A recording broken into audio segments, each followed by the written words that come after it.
Gypsum যে বোর্ডটা রয়েছে, জিপসাম বোর্ডটা দিয়ে সিলিংটা করতে খুব একটা স্বাচ্ছন্দ্য বোধ করিনি, এবং আমি অনেকের সাথেই কথা বলেছি জিপসামটা হলে আমরা ওইভাবে একটা স্ট্রেংথ ফিল করিনি, স্ট্রং সিলিং হবে এরকম ফিল করিনি।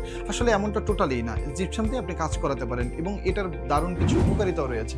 সো বিভিন্নভাবে বিভিন্ন মেটেরিয়ালস দিয়ে আপনি কাজ করাতে পারেন। জিপসাম দিয়ে যখন কাজ করি মাত্র 3টা জিনিস দরকার হয়, একটা হলো ফায়ারিং চ্যানেল দরকার, অ্যাঙ্গেল দরকার হয়, আর একটা বোর্ড দরকার হয়, আর এটাকে ম্যাচ করার জন্য ফিক্স করার জন্য স্ক্রুর দরকার হয়। সো এটা তো খুবই নর্মাল ইস্যু। এখন এটা কি কি ক্ষেত্রে আপনি কাজ করাতে পারেন, সারা ওয়ার্ল্ডে যে ইন্টারন্যাশনাল ব্র্যান্ডের যে কাজগুলো রয়েছে এগুলোতে কিন্তু জিপসাম দ্বারা ইউজ করা হয়, এবং যদি আপনি মিডল স্টোর দেখেন সেখানেও জিপসামের কাজ রয়েছে। এবং আপনি যখন আসলে এটার স্ট্রং বা এটার লংজিবিলিটির চিন্তা করবেন তখন মার্কেটে যে ফায়ারিং চ্যানেলগুলো রয়েছে এটার ভিতরে অনেক ধরনের ডেনসিটি রয়েছে, থিকনেস রয়েছে। সো আপনি কি করবেন, ভালো মানের যে থিকনেসওয়ালা যে ফায়ারিং চ্যানেলটা রয়েছে, অ্যাঙ্গেলটা রয়েছে, ওটা পারচেজ করবেন, তাতে মজবুত হয়ে যাবে। ফিক্সিং এর কিছু বিষয় রয়েছে যেগুলো ভালো টেকনিশিয়ান আছে তারা খুব ভালোভাবে জানে, এবং এটা দিয়ে আপনি যে কোনো ধরনের আসলে ডিজাইন করতে পারবেন, এবং ডিজাইনগুলো খুবই সুন্দর হয়, লাইট ওয়েট হয়, এবং এটা কিন্তু ময়েশ্চার রেজিস্ট্যান্সি পাওয়া যায়, অর্থাৎ আপনার তাপমাত্রাটা কিন্তু এখানে থার্মাল পার্টে কাজ করে। আবার অন্যদিকে অনেক সময় ফায়ার রেজিস্ট্যান্সি পাওয়া যায়, হুটহাট করে যদি কোনো ধরনের অ্যাক্সিডেন্ট হয়ে যায় তাহলে সেক্ষেত্রে দেখা যাচ্ছে যে এটা একটা দারুণ কাজ করে। আবার দেখা যাচ্ছে যে ইন্টারন্যাশনাল ব্র্যান্ডের যে হোটেলগুলো রয়েছে, হোটেল ইন্টারকন্টিনেন্টাল, এই সমস্ত জায়গাগুলোতেও কিন্তু জিপসামের কাজগুলোতেই হয়।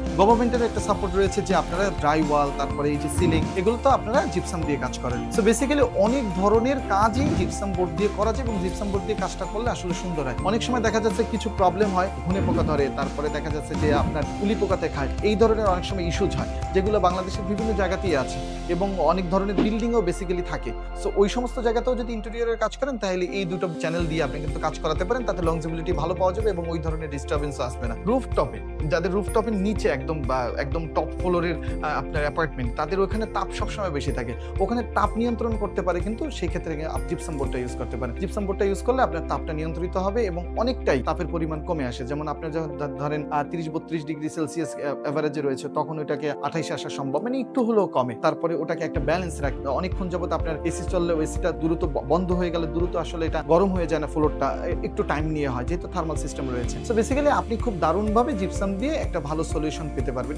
এতে লাইটিং এর ডিজাইনও কোনো কম্প্রোমাইজ করতে হবে না। আমরা রিসেন্টলি অনেকগুলো প্রজেক্টে এগুলো ইউজ করেছি নানান কারণে। সো আপনারা চাইলেও এগুলো ট্রাই করে দেখতে পারেন, এবং আরো বিস্তারিত জানতে অবশ্যই আমার সাথে কমিউনিকেশন করতে পারেন বা কনভারসেশন করতে পারেন। Thank you.